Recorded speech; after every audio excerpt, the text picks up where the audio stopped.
আসসালামু আলাইকুম, welcome back to my another blog.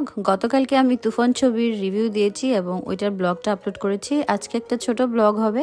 আর এই ব্লগে আমি কালকি মুভি দেখতে চলে গেলাম কিনেপোলে সিনেমা হলে, যেটা কিনা আমার বাসার খুবই পাশে।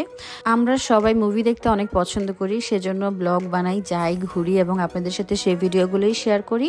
আমার ব্লগগুলো নর্মালি আমার লাইফ রিলেটেডই হয়। আমি যেখানে ঘুরতে যাই সেগুলো আপনাদের সাথে শেয়ার করি, শপিং করলে শেয়ার করি, বাসা রান্নাবান্না করলে শেয়ার করি। আর আপনারা অনেকেই আমার ভিডিও অনেক পছন্দ করেন। যারা যারা আমার ভিডিও অনেক ভালো লাগে যাদের কাছে, তারা অবশ্যই কমেন্ট করে জানাবেন এবং আমার পেজের সাথে থাকবেন। যারা সুন্দর সুন্দর কমেন্ট করেন তাদেরকে অনেক অনেক ধন্যবাদ। যাই হোক, আজকে আমি সাদা কালারের ওয়াচ, সাদা কালারের ব্যাগ, সাদা কালারের ড্রেস সবকিছু ম্যাচিং করে পরেছি। আর আমার আউটফিটটা আমার খুবই ভালো লেগেছে। তো আমার হাজব্যান্ড এবং আমার দেবর সবাই একসাথে গাড়ি করে যাচ্ছি। আমার যাও সাথে ছিল। বাইরের আবহাওয়া বেশি ভালো ছিল না। আমরা ওখানে যেতে যেতে অলরেডি আকাশ কালো হয়ে গিয়েছে এবং বৃষ্টিও পড়ছিল হালকা হালকা। তো লাকিলি হালকা বৃষ্টি পেয়েছি। তো হলে ঢুকতেই আমি সুন্দর মতো ছোট্ট একটা ভিডিও করে নিলাম এবং এখন যাব টিকিট স্ক্যান করতে। যেহেতু আমরা অনলাইনেই টিকিট কাটি, তো আমরা এখান থেকে স্ক্যান করে সোজাসুজি চলে যাব উপরে। লিফট এখানে অনেক টাইম লাগবে, সেজন্য আমরা সিঁড়ি বেয়ে হালকা হালকা উঠে গেলাম উপরে এবং টুকটাক খাওয়া দাওয়া নিয়ে একবারে হলের ভিতরে ঢুকে যাব। আজকের আউটফিটটা আমার কেমন লাগছে আপনাদের কাছে অবশ্যই আমাকে কমেন্ট করে জানাবেন। আমার কাছে আমার এই ড্রেসটা খুবই ভালো লেগেছে। যাই হোক, তো এখন হলের ভিতরে ঢুকে যাচ্ছি।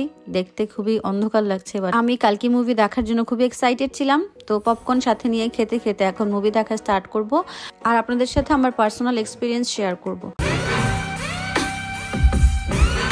और से पता लगा तो तुम्हें भी मार देंगे। प्लीज, तूने 150 डेज क्रॉस कर दिए हैं।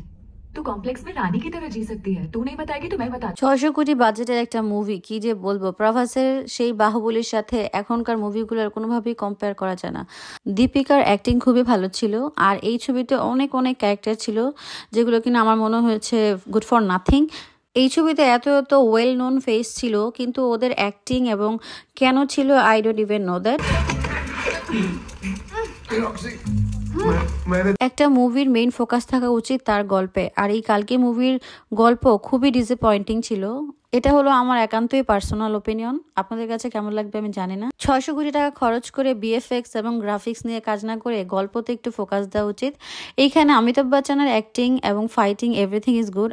অমিতাভ বচ্চনের কারণে আমরা মুভি লাস্ট পর্যন্ত দেখেছি এবং তেলুগু ফিল্মে যে অ্যাক্টর বিজয় ছিল, ওর কিছু সিন দেখিয়েছিল এই ছবিতে। আসলে ওর কোনো কাজই নেই এই ছবিতে।